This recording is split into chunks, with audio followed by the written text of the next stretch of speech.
Excuses aside, it was a lot darker than usual on Errata Prime. Through a long day of missions, we had sand blocking our visors about 3 inches thick. I didn't see my teammate, I just saw the objective and I did what I always do, what I was sent here to do, to destroy the broadcast. As I throw in my Eagle 500 kg bomb and head towards extraction, I realize, oh no, I just killed my teammate. While we do have multiple lives, the pain is just as real as you'd imagine. I call him back in and I can only hope I'm forgiven. From the moment he landed, something seemed off. I couldn't quite pin it, but the look in his eyes did not seem like he had forgotten. I don't know, I've never personally been exploded by a 500 bomb, but I heard it second to none in pain. As we had to extract, something suddenly happened. Karma was served. Democracy was served.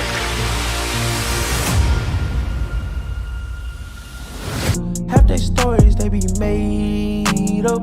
I can't believe in cap tragedies. Hey, good morning, Helldivers. Traj here, back with some more Helldivers 2 content. I hope you guys enjoyed your weekend. I hope you guys saw the amazing progress we've made as a unit, against them bad guys. We've liberated many planets. We're holding up strong on the major order. We were even at 50% liberated on Malevolent Creek, and I think that's the closest we've ever been to liberating that hellhole. But I hopped on this morning, I do what you guys do, and I'm just a little confused here. I'm actually very confused. One day I think I figured it out, and the next day I feel like a level 1 cadet who just got the game.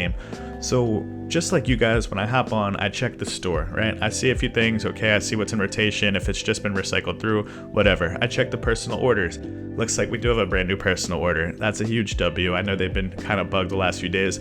So now we each have a new personal order, which we can bank 15 medals on. But then I look at the planets and the liberation and which planets we're able to fight, which planets we've liberated, where the major order is, where we're being attacked. And that's when I get so fucking confused every single time. So I thought I figured it out, right? Yesterday I saw the CEO tweeted that it's a push and pull system, right? So as there's more concurrent players online, we're going to maintain the planets that we've liberated.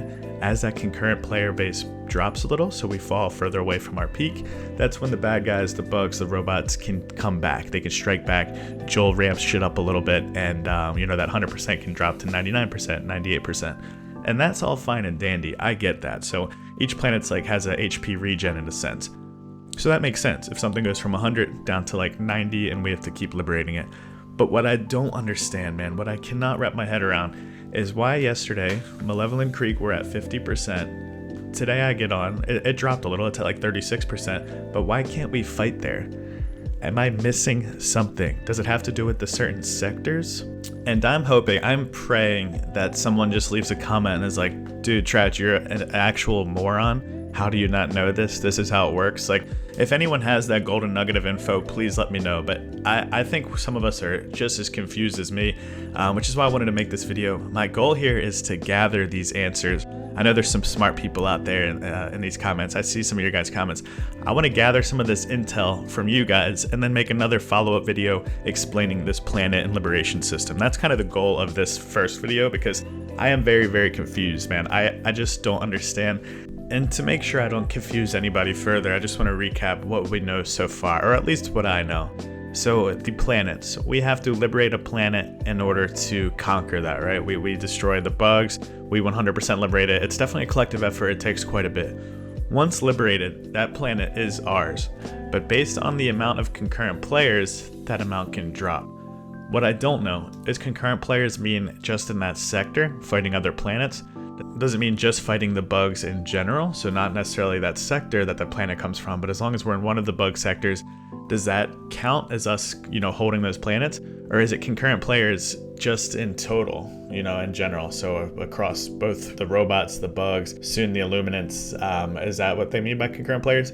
So I don't really know, but we do know once we liberate a planet, it can in fact go back to the bad guys. We can lose the planet, which is fair. It goes both ways because we did lose the creek.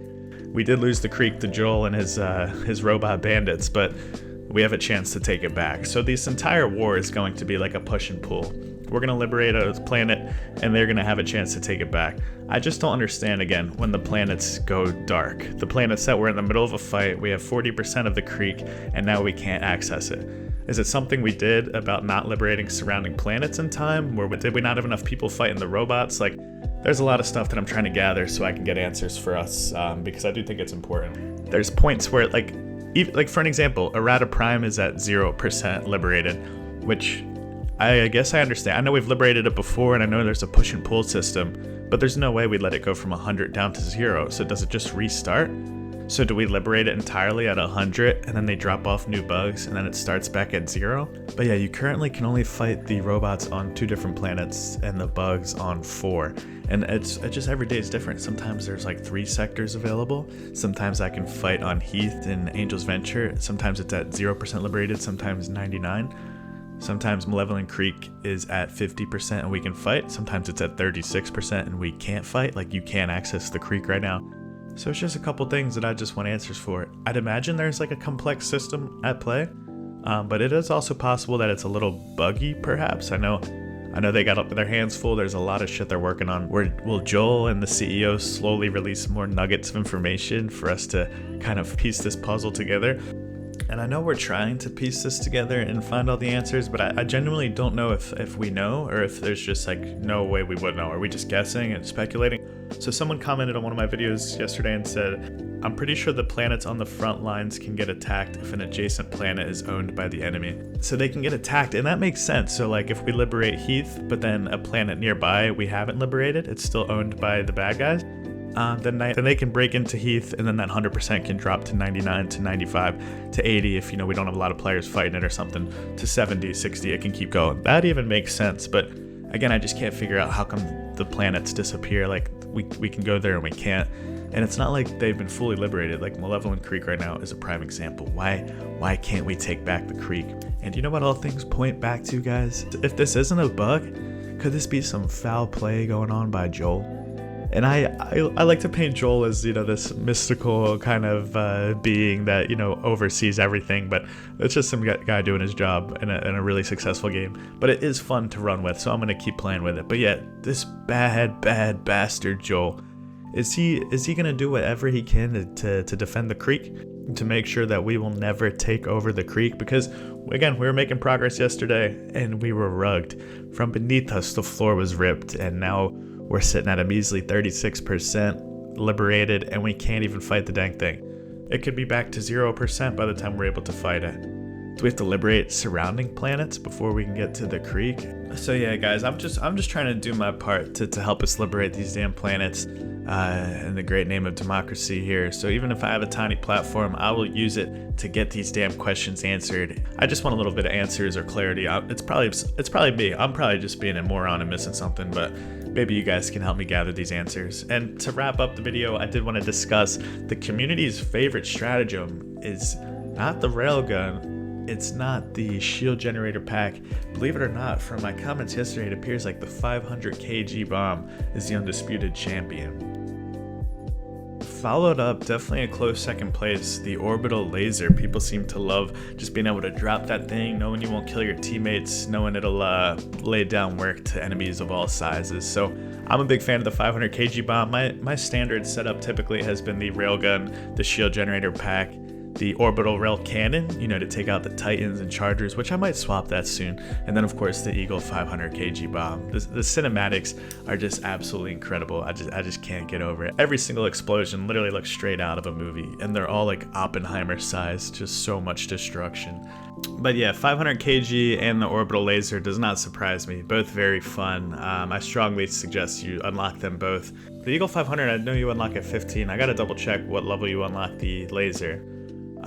But one thing I was impressed to see and actually happy about, because this was one of my favorite stratagems when I was just a young level 8 through 15, but even beyond, it's very helpful. But the jetpack, the jump pack, sorry, a lot of people don't seem to like it. I've seen some people say it's trash, but then yesterday when I asked everyone's favorite, there was a lot of people that gave the jump pack its credit, and there is definitely times where I know if I had a jump pack, I would have survived the situation. The shield generator definitely is meta, and it definitely has its strengths, but there's absolutely times where the jetpack is the only stratagem that can get you out of a scenario. So to those running around with the jetpacks, I salute you. And that does bring us to the end of today's video, guys. If you enjoy this type of content, please consider liking and subscribing. I will be pumping these videos out, and I do give away super credits as well. So check out yesterday's video if you haven't joined the giveaway. And I hope y'all have a wonderful day.